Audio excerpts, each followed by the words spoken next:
3 मई को कुकी और मेतई समुदाय के बीच मणिपुर में शुरू हुए जातीय हिंसा को 2 महीने से ज्यादा का वक्त बीत चुका है।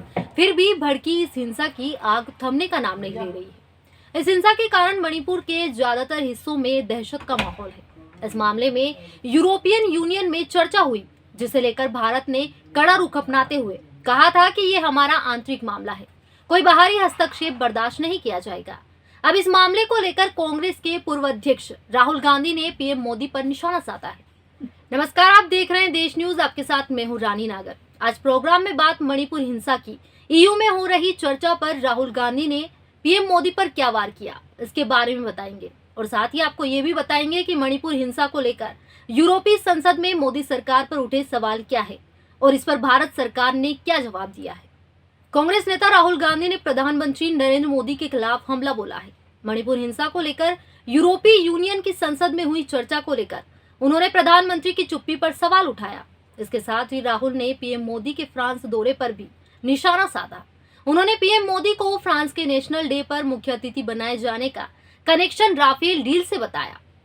शनिवार 15 जुलाई राहुल गांधी ने ट्वीट कर लिखा, मणिपुर जल गया। यूरोपीय यूनियन की संसद में भारत के आंतरिक मुद्दों पर चर्चा हो गई, लेकिन प्रधानमंत्री चुप है। उन्होंने आगे लिखा, इस बीच राफेल ने उन्हें बेस्टिल डे का टिकट दिला दिया।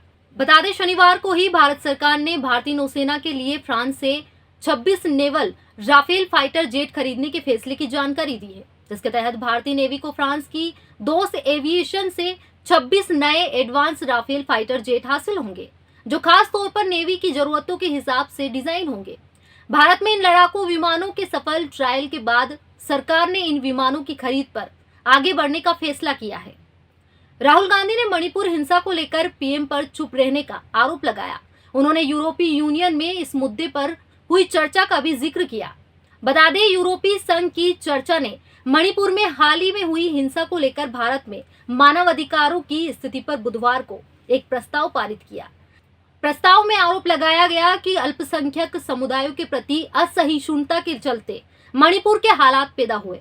वहीं यूरोपीय संघ की संसद में पारित किए गए एक प्रस्ताव को भारत ने औपनिवेशिक मानसिकता से प्रेरित करार देते हुए खारिज कर दिया था। चलिए अब आपको बताते हैं कि मणिपुर हिंसा को लेकर यूरोपीय संसद में मोदी सरकार पर उठे सवाल क्या है और इस पर भारत सरकार ने क्या जवाब दिया है। दरअसल यूरोपीय संसद ने मणिपुर हिंसा को लेकर नरेंद्र मोदी सरकार की आलोचना की है। ईयू की संसद ने आह्वान किया है कि हिंसा को जल्द से जल्द रोका जाए। इसे लेकर भारत सरकार ने ईयू पर पलटवार किया है। पिछले 2 महीनों से हिंसा झेल रहे मणिपुर को लेकर यूरोपीय यूनियन यानी ईयू की ब्रुसेल्स स्थित संसद में बुधवार को एक प्रस्ताव पेश किया गया, जिसे भारत सरकार ने खारिज कर दिया है। भारत सरकार का कहना है कि मणिपुर का मुद्दा भारत के लिए एक आंतरिक मुद्दा है। भारत का कहना है कि यूरोपीय संसद में प्रस्ताव पर बहस भारत के मणिपुर हिंसा पर अपना रुख स्पष्ट करने के बावजूद हो रही है। यूरोपीय संसद में 12 जुलाई को 6 संसदीय दलों ने एक प्रस्ताव पेश किया, जिसमें मणिपुर हिंसा को न रोक पाने के लिए मोदी सरकार और उनकी पार्टी भारतीय जनता पार्टी की आलोचना की गई थी। प्रस्ताव में हिंसा की निंदा करते हुए ईयू के शीर्ष अधिकारियों को निर्देश दिया गया था कि वो स्थिति में सुधार के लिए भारत से बात करें। आपको बता दें, मणिपुर में 3 मई को हिंसा भड़की थी, जिसमें अब तक कम से कम 140 से ज्यादा लोगों की जान जा चुकी है और 54,000 लोग विस्थापित होने पर मजबूर हुए हैं। विदेश मंत्रालय की प्रवक्ता अरिंदम बागची ने एक बयान में कहा, भारत के आंतरिक मामलों में इस तरह का हस्तक्षेप अस्वीकार्य है और यहाँ औपनिवेशिक मानसिकता को दर्शाता है। न्यायपालिका सहित सभी स्तरों पर भारतीय अधिकारी मणिपुर की स्थिति से अवगत है और शांति और सद्भाव तथा कानून व्यवस्था बनाए रखने के लिए कदम उठा रहे हैं। यूरोपीय संसद को सलाह दी जाएगी कि वहां अपने आंतरिक मुद्दों पर अपने समय का अधिक उत्पादक ढंग से उपयोग करे।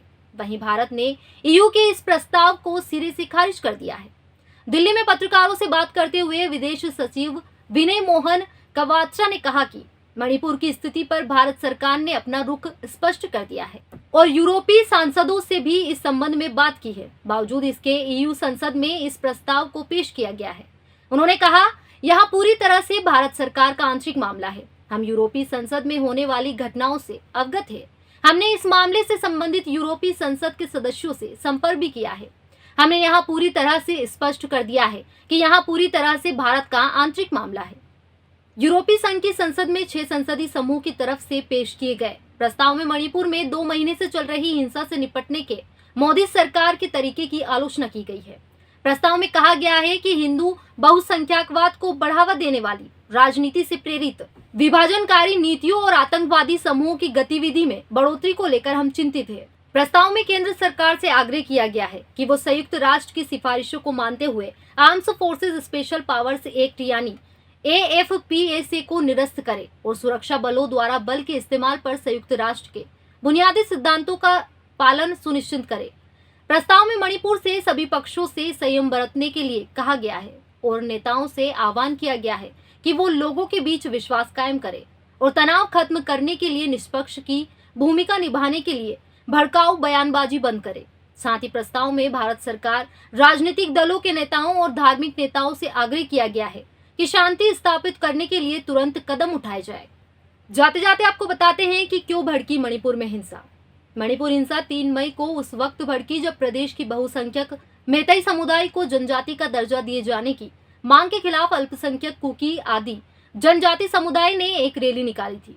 यहाँ रैली हिंसक हो गई और मैतेई समुदाय पर हमले किए गए। बदले में मैतेई समुदाय ने भी कुकी समुदाय पर हमले शुरू कर दिए और उनके इलाके में रह रहे कुकी लोगों पर हमले होने लगे। उनके घरों को जला दिया गया। उधर कुकी लोगों ने भी अपने इलाके में रह रहे मैतेई लोगों पर हमले शुरू कर दिए। इस कारण दोनों तरफ से हजारों लोग अपने घरों को छोड़कर राहत शिविरों में रहने को मजबूर हो गए। बता दें कि अनुसूचित जनजाति का दर्जा देने की मैतेई समुदाय की मांग के विरोध में पहाड़ी जिलों में आदिवासी एकजुटता मार्च के आयोजन के बाद पहली बार 3 मई को झड़पें हुई थी। मैतेई समुदाय मणिपुर की आबादी का लगभग 53% है और ज्यादातर इम्फाल घाटी में रहते हैं। जनजाति नागा और कुकी जनसंख्या का 40% हिस्सा है और पहाड़ी जिलों में निवास करते हैं।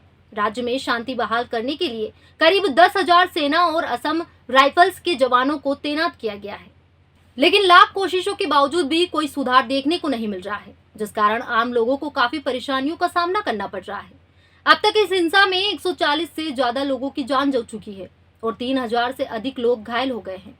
केंद्र की मोदी और राज्य की बीरेन सरकार अब तक इस मसले पर पूरी तरह विफल दिखी है।